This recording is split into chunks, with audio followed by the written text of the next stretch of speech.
like I gave them love and they end up hating on me.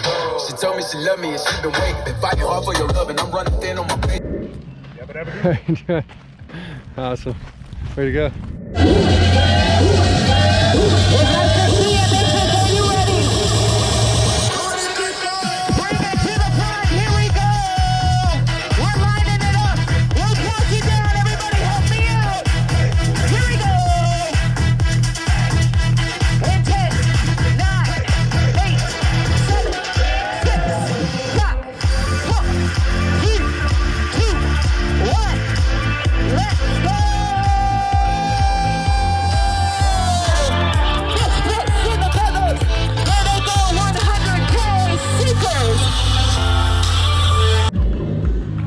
Yeah, Dan, dude. Woo!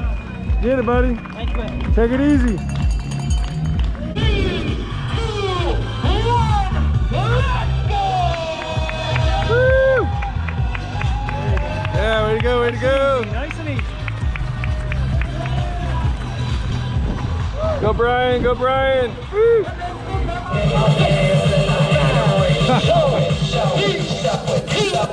What? I'm sexy and I know Sexy little biscuit, nothing in it. Go, Craig. Woo! Hey, Anna. All right, Chris, give it to me. All right, Chad. I want to wish you a good race today. I expect you to pass me within the first 3 miles. If that's not going to happen, then I disavow you as a friend. Feeling pretty good at this point of the race, right? I feel great. Legs are fresh. Legs feel are pretty fresh. good. Hydration's going well. Right on. We'll have a good one. 3, 2, 1, let's go! Yeah, Chris! Woo! Get it, buddy.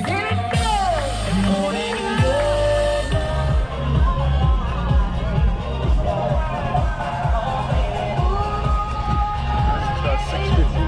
Getting ready to go. Javelina 100. What's up, Nate?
Go, Chad!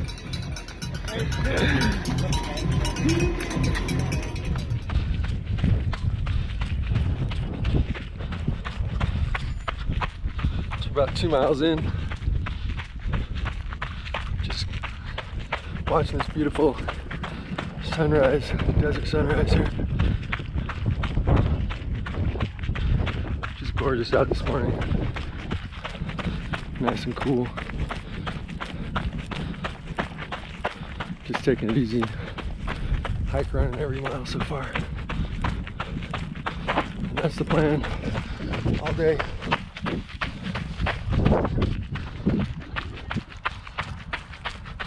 A little bit more of the sunrise there.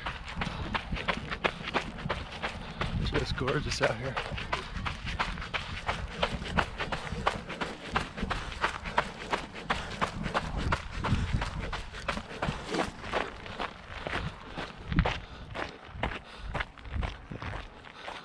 What a view.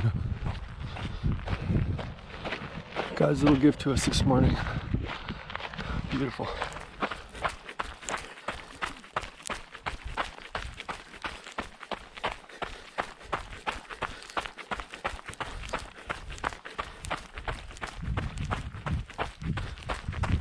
This is our view at mile 3.5. So at the first, so far just kind of rolling desert. You see that? Jack told me to stay away from that. My friend Jack. So I'll be trying to stay away from those.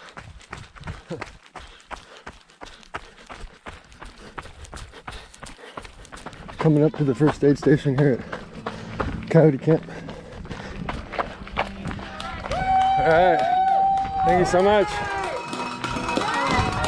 Can I get a little piece of a banana? Like maybe, yeah, you can just rip a piece of it off.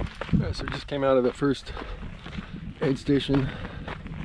I'm right at 4.25 mile. And there's this little climb. When I was searching the internet for videos, I couldn't find anything with showing like a little climb. So you can see the aid station way back there into the sunrise. And then, yeah, just not too bad. I don't think there's much of a climb normally if you're running this, but probably 5-degree grade. Little hello from a crow.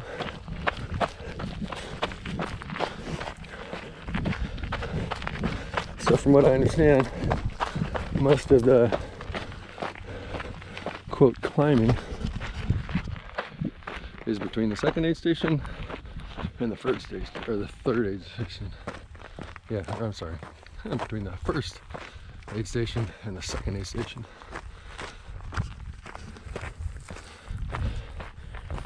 And then it's kind of downhill from the second aid station to the finish. That's what I hear. So we'll see. What a morning.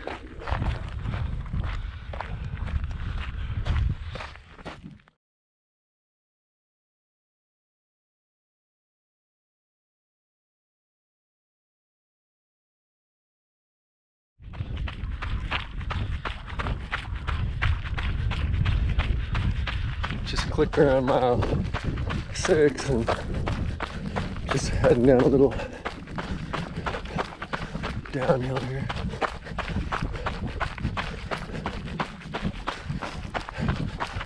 From the first aid station to the second aid station, it's quite a bit more rock on the trail.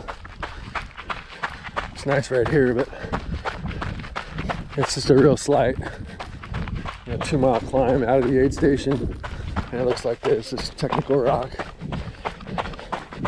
Not a ton, but I can see when they do the washer style where they switch directions, you'd be going down that technical rock into the aid station, so it'll be a little tougher, a little easier to run up it.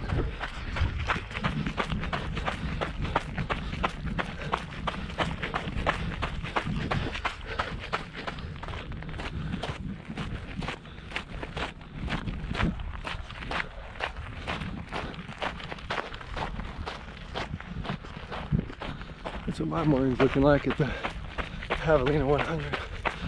Look at that.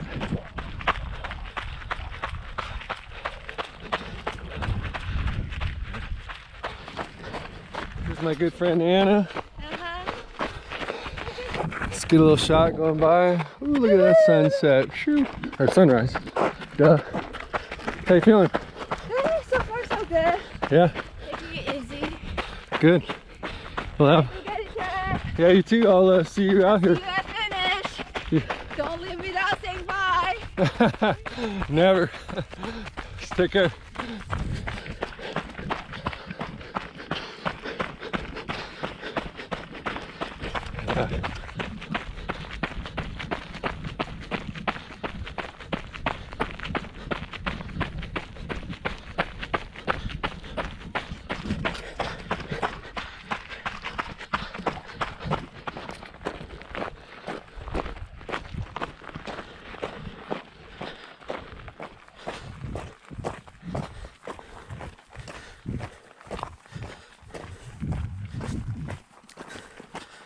just past 8 miles, and another little hill right around the 8 mile mark.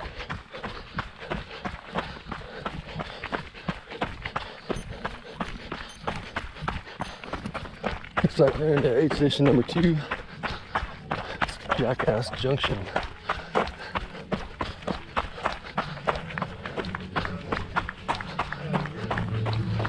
Hi. Awesome. What you got, dude?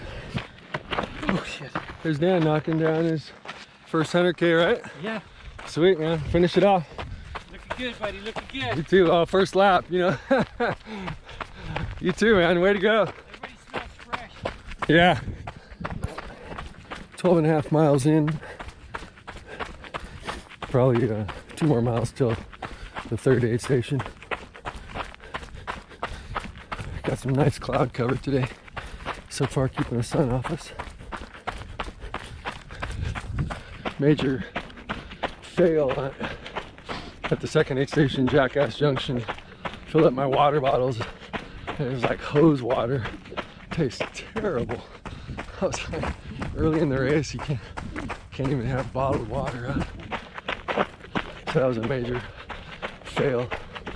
Gotta keep drinking, but it's awful. It's like straight out of a hose. You could smell it when they were pouring it in my bottle. So far everything's been perfect except for that. And that's a pretty bad one too, because it's gonna get hot out here. And that water is just gonna taste terrible as you move through the day. Hopefully they'll invest in a little bottled water for the heat. That was pretty bad. Alright, we are running into aid station number 3. I'm right at 15.5 miles.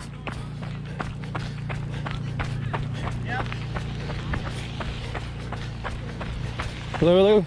Rattlesnake Ranch. What up? There we go. So I just asked this aid station about the water. It sounds like they have a drum that they fill from, and they use brand new hoses. But whoop,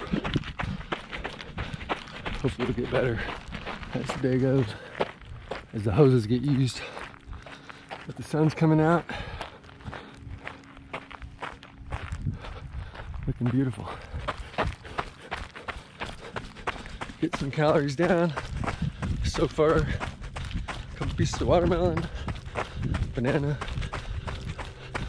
and 3 gels, Spring Energy, honey stinger gels, and about 4 oranges.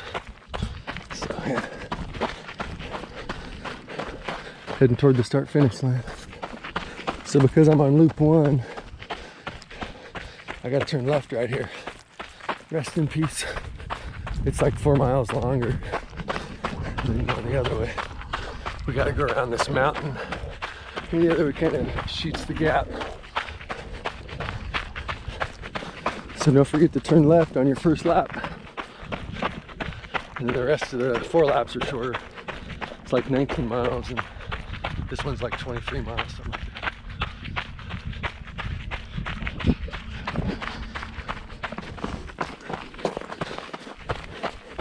So just coming up on mile 18. So I'm out on the longer loop that we only do once in the race. And it's kind of a cool little section. Kind of drop down this little canyon.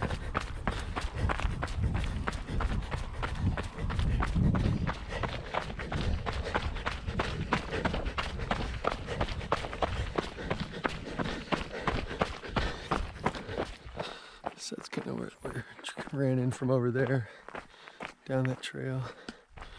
Now we're heading up here. Big old fella.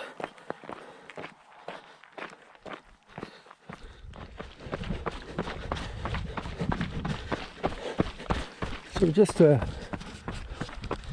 little over a mile away from getting back to headquarters, and this section is really nice.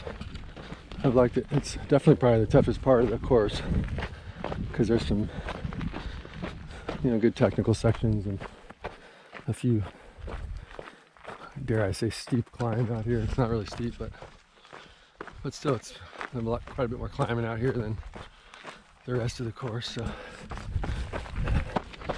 very nice. We're gonna start pacing well. Just clicked just over 21 miles in 3:54. So I should be a little over 4 hours on this first loop, which is, like I said, it's longer by like 3 miles. So good section. I like this. It's beautiful out here. We got a nice little breeze. Starting to warm up a little bit, but can't complain. We'll be definitely getting on all the get iced up for the next few loops, and that should take us into the evening. So about a mile to go to the headquarters where we stock and go back out.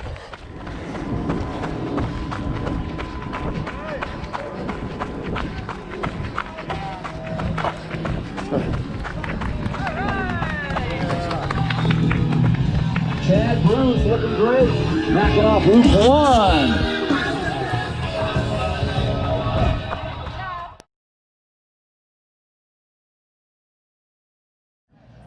There he is, like a professional. He's in and out. All right, thank you. Woo, good job, Chad. You go. Woo! There's Chad Bruce.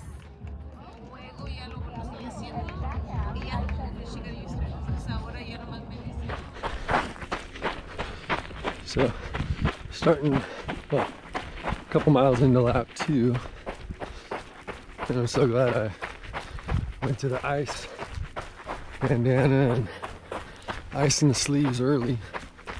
It was kind of iffy whether I needed it, but at this point, you feel you see the sun's out, and he's starting to turn up, so better to be cold than not. So yeah, so right at the first stop at headquarters, went right to the ice kit, and note that for next time.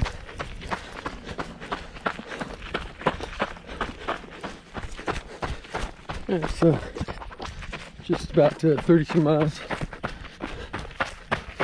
and I just ran out of water, so it should be real close to the aid station, but it's getting pretty hot out. Just used a little too much water. I got a handheld in my drop bag, so I'll be able to carry an extra 24 ounces of water for my head, and if I run out, the aid station should be just up here though. Woo. Just about halfway through loop 2. Gotta do it 3.5 more times. Boom. All right, just checking in. About 39.5 miles. Coming back to Javelina headquarters. So on the first loop, I was over the other side of that hill over there. So the next 4 loops come down through here. Definitely got hot out here. But, just trucking along.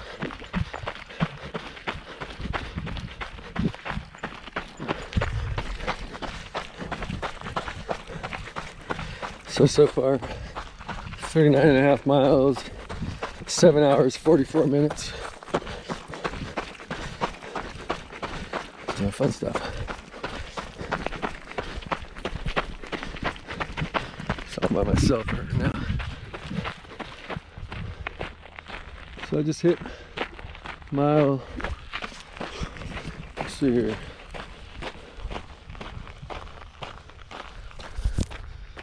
Alright, so I just hit mile 51.73. About 10 hours and 53 minutes in, so doing pretty good pace wise. the last 5-6 miles were real slow. My stomach kind of turned on me a little bit. So I had a little soup. Kind of kicked back. I had a little what do they call it? Canada Dry anyway. I can't think of what it's called right now. But yeah, so we're just plugging along. Gonna walk out of here for about a mile or a quarter mile and see how we're feeling, see if I can get back to running. The sun's starting to go down, so that's awesome. It's actually a pretty nice day. Today we had quite a bit of cloud cover, so it's pretty good.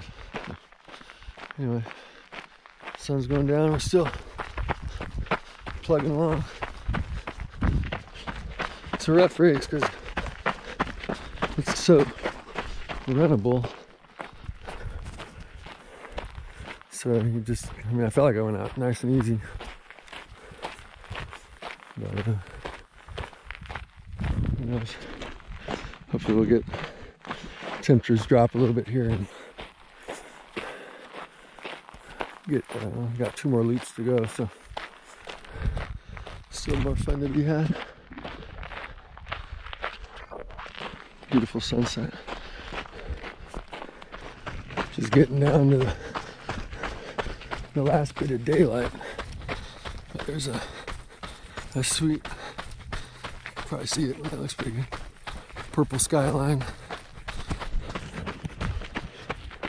Beautiful.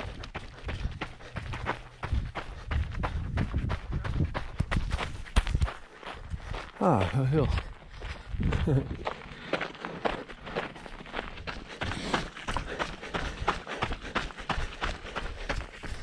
A mile, right? Mile 55. See that beautiful purple sky.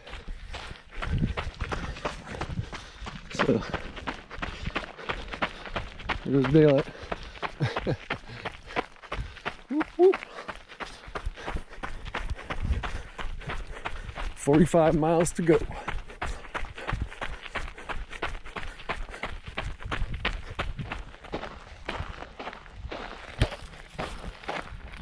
Yeah, so just checking in at mile 68.5. Just climbed the last climb up to the Jackass Junction aid station. I'm actually carrying a bottle of water with me because that water out here is just so bad. It's like you can't even drink it. So I'm carrying an extra 24-ounce bottle. So to make to the next aid station. The first and the third aid stations, the water tastes pretty good. It's not perfect, but it's good. Good enough to drink.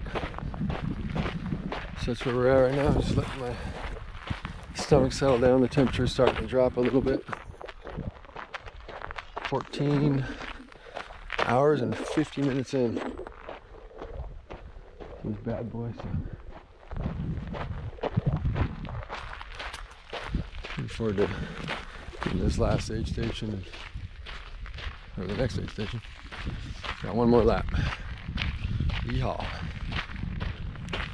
So I'm at about mile 85 and 3/4, almost 86 miles.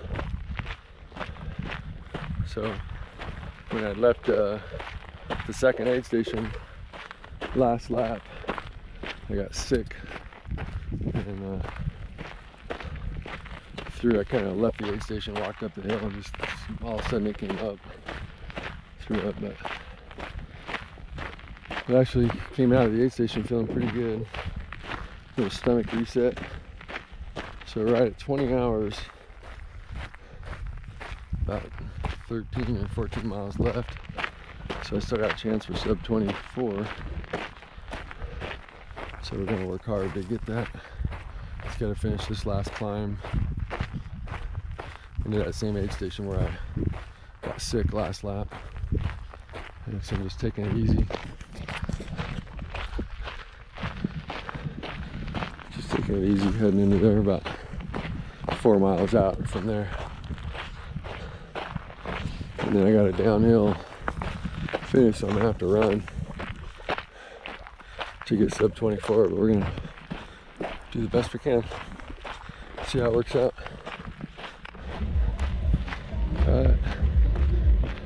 Just coming up to the finish. 23 hours. It's gonna be around 25, 26 minutes.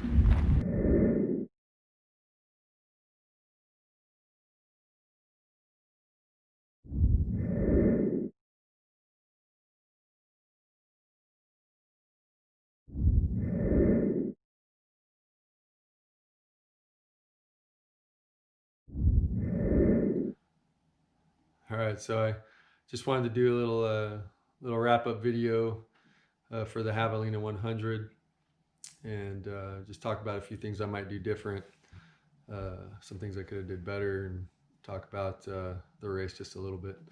You know, it was top to bottom. It was a great race. You know, had the COVID protocol and all that stuff going on, and so the race director, Jubilee and Aravipa running, did a great job putting on the event. You know, they did waves starting Thursday through Saturday, so there wasn't a lot of people on the course. I ran probably 75 to 80% of the race alone, so it was a little different that way. Normally they do the washer style, so you go one way, one lap, and then go back the other way. So you always have, you know, you're always seeing people and things like that throughout the race. So this one, it was just when you would pass people, or when people would pass you, and it's more of a fire road situation, so there's plenty of distance out there and all that. So the race did a great job. Jubilee was amazing. She was there every time I saw her at the start finish. At the beginning of the video, there's the person dancing around singing, and with I think it's like a Hero 6 type of outfit on, and that's the race director, Jubilee, and she was out at the start finish. Every time I saw it, she was there. So she didn't get much sleep for 4 days, so kudos to her for doing such a great job. And but yeah, everything went off good. I mean, I could see why it's such a fun race for so many people. The party atmosphere wasn't there so much, but they did a good job for considering the circumstances. And aside from the water issue at the second aid station, Jackass Junction, it was done really well. The volunteers are amazing, super helpful. But because of the way it was going, how we ran alone so much, you know, you feel like a NASCAR pit stop every time you came in. There was plenty of volunteers to help out and not too many runners to take care of. So that part went great. As far as the race goes, got to give kudos to my guys. Craig Bronstein finished it in 20:32, I think. So just over 20 hours and 30 minutes. So, and then Chris Footer, C-Fut, he came in at 21:08. And then Brian Peterson, running his first 100, ended up at, I think, 22:40. So I was 4th place out of all of us guys, the crew from our little run club that we had out there. And then Mark, I believe Mark ran his first 100K and struggled for a little while, and then and got up and finished it off for, I think it was his first 100K, but great job to him for pushing through when he wasn't feeling good and continuing on and getting that finish. So, and then Uncle Dan, who you saw in the video start at the beginning, he went through the night. He started at like 6 o'clock at night, so he went through the night, and I saw him on his last lap as he was coming to the finish in the video when I passed him.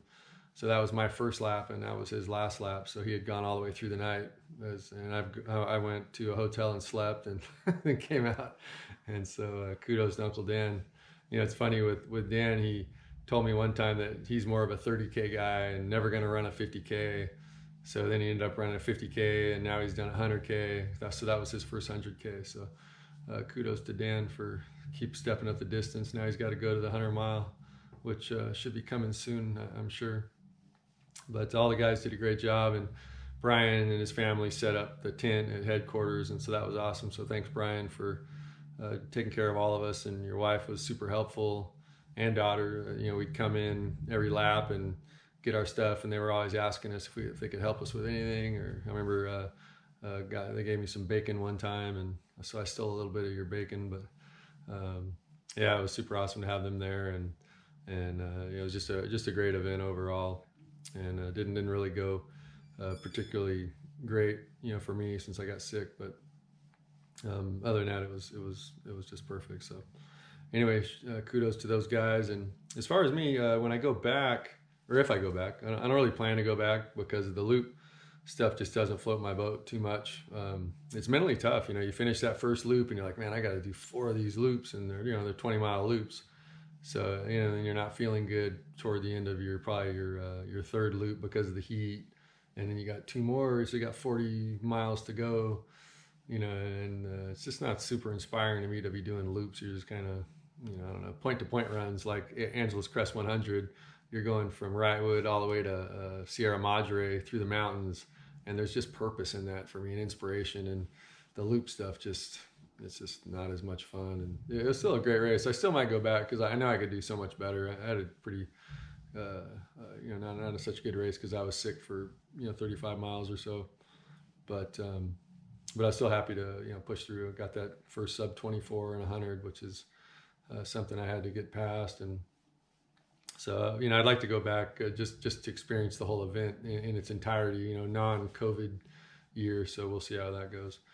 But I know if I had to go, some of the things I did good. The gaiter recommendation from friends was great. I usually wear gaiters anyway in long runs, but no problems with my shoes. I did see people cleaning their shoes out at aid stations, and that just takes time, and then you can get some blisters if you let rocks go too long. And it wasn't super sandy. It was kind of just like deserty, a couple sand sections, but nothing that was too awful. But there is just that gritty sand that can get inside your shoes and cause blisters. So gaiters for sure. I set up with the pack was good. My bottles were good. It kind of stunk that I had to carry 24 ounces of water out to the second aid station on laps 3, 4, 5 because I just couldn't drink that water. It was just terrible. So I was carrying 72 ounces out. I had my 2 bottles, 2 24-ounce bottles that I race with. And then I carried a handheld out the 10 miles. So that's mostly uphill. So that's a little bit of a drag carrying, around an extra bottle just to get water out to the 10-mile mark so you can make it to the 3rd aid station where they have drinkable water. So a little bit frustrating there. But I would have brought bacon and avocado because most aid stations have that, especially overnight. Usually you get broth and soups, and then they'll do some bacon and things like that. So they didn't have bacon, so that was a bummer. So I would bring my own bacon, but that's on me. I should bring my own stuff, bacon, avocado, anything else you feel like when you get sick, Jell-O, things like that. If I had to do it over again. The other thing I would do is not drive home the day after the event or the day of the event. So I finished it, 5:45 in the morning, slept for maybe 30 minutes or so in a chair inside of our headquarters. Then the sun came up, we loaded up our cars and split. And so I hit the road to drive back from Arizona to California. And I stopped and got a little bit of lunch because I hadn't eaten much for, the better part of the morning. So I stopped and got a drink and some lunch. Ended up falling asleep in courtside at a Chevron station with my car running for like 3 hours. I think it was like 2.5, 3 hours. So, but I had to sleep. I was really falling asleep on the road. So I pulled off there. And then once I slept for 3 hours, I was fine coming home. But I got home at, it was past dark. So it was probably somewhere 6:37 at night, something like that, with that 3-hour nap that I took at that gas station. But I wouldn't recommend that when you run 100 miles. You wake up early and no sleep overnight, and then drive home. That was kind of stupid. So anyway, but I can't think. Oh, I know. On the way out, the first lap, I would have ran slower. I think I was like around the 10:45 minute pace going out the first 10 miles. And it's slightly uphill, and my buddy Craig that ran a 20:32, he was, I think, around 11. He was a minute to a minute and a half slower per mile than I was through that section, somewhere in that range, quite a bit slower. And and then he ended up beating me by 2.5 hours. So I think it would have been prudent for me to run 11:30. Sub 12, kind of that first 10 miles. There are a couple runnable miles where it turns downhill, like mile 3 and 4. But you know, just take it easy, hike more. I ran. It's very runnable. You know, you're looking at 2 to 5 degree grade at the most going out to that aid station. So there are some hills you'll want to hike, but they're very runnable. So that I definitely went out a little too fast in hindsight. So, but I can't think of much else. I had a plan, executed it. I got sick, fought through it. You know, grabbed that sub 24. I think it was. You know, 20, a little over a half hour faster than 24, so 23:30 or something. I can't remember right now. So I was still good finish, and I'm happy with it. So, but I can't think of too much else that I would do. I did a little pre-race video where I had everything out and ready. You know, the ice around the neck, the ice sleeves, and things like that. Just critical out there because it's so hot. And the overnight, we were expecting cold temps, and it was really warm. You know, even Seafoot, he changed into a tank top from what I heard. You know, around midnight or so, because it was pretty warm. So everybody had me ready for a cold, and it did. There were spots in the canyons where it got kind of cold, but I never changed out of my tech shirt. I think the high, or I'm sorry, the low overnight was somewhere around 58 degrees. But I don't know, the desert just doesn't feel like it does out here. It was still pretty warm for us, and I heard other people commenting too about how hot it was, so, or how warm it was overnight. So anyway, but that could vary year to year if it's a colder year. I think the high for us was around 90, you know, or something like that, 88, 90. It was pretty warm. We had some cloud cover, which was nice. Beautiful sunrise, beautiful sunset with the clouds. Yeah, it was really beautiful. It was a great event, and I'm not sure I'll go back. I'd imagine I'll go back to crew or run maybe the 100K because it's not so many laps. But you never know. I might go back and run the 100. Never say never.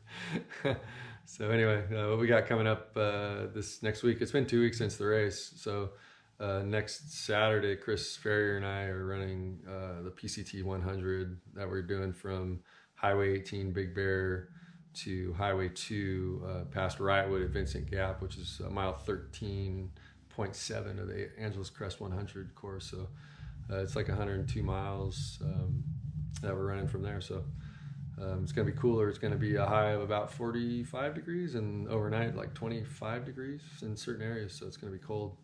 So it'll be a totally different 100.